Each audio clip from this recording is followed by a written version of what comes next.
Welcome to Minute Mythology's Week of the Dragon. Today we're going to take a look at the Wyrmlings of each chromatic dragon from the Monster Manual. In Dungeons & Dragons 5th edition, the Wyrmlings are described as the juvenile form of draconic life. They're able to walk within hours of hatching and can fly within 1 to 2 days. Due to the draconic ability to share memories with their ancestral bloodline, the Wyrmlings are far more cunning than any other infantile creatures, and they have a strong grasp over their innate abilities from the moment they wake up. They're able to hunt on their own and defend themselves from most creatures that would consider them prey-sized, and despite being the youngest and weakest form of dragon, they're roughly the same size as a wolf or a fully grown humanoid. All Wyrmlings in 5th edition have an AC of 17 with the exception of the White Wyrmling, which has an AC of 16. All of them have a bite attack and a breath attack that refreshes on a d6 roll of 5 or 6 at the start of their turn, and all of them have decent stats as well as high dex, con, wisdom, and charisma saving throw modifiers, as well as points in perception and stealth to help them when hunting. Where they differ is in their immunities, their secondary statistics, their traits, and their breath attacks.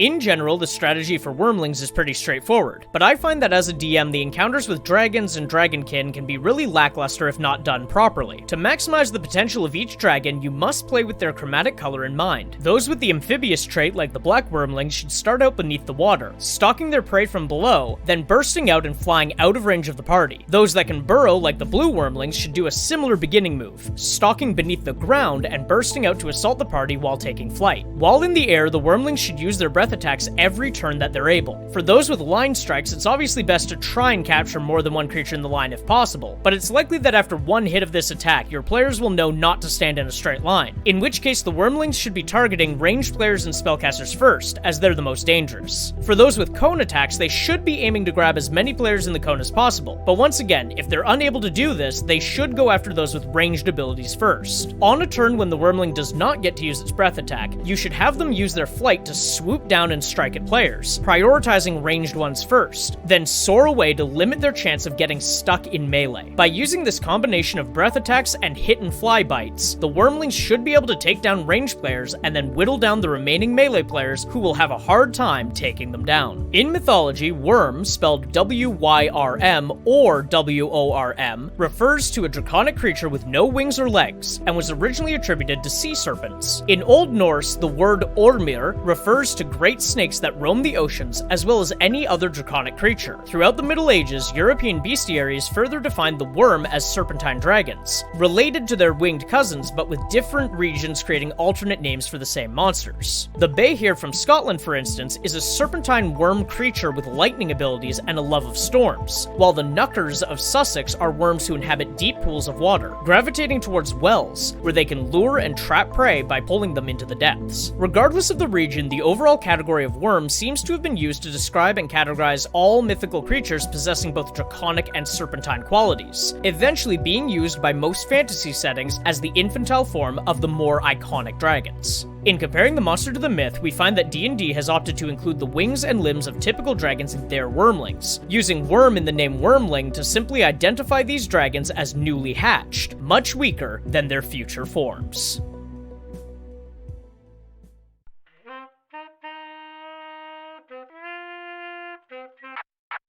If you enjoyed that video, please leave a like and comment below, and consider subscribing to the channel. You can also join the Patreon for $1 a month to access videos days before they're posted here, as well as other exclusive stuff like short stories, videos, and more.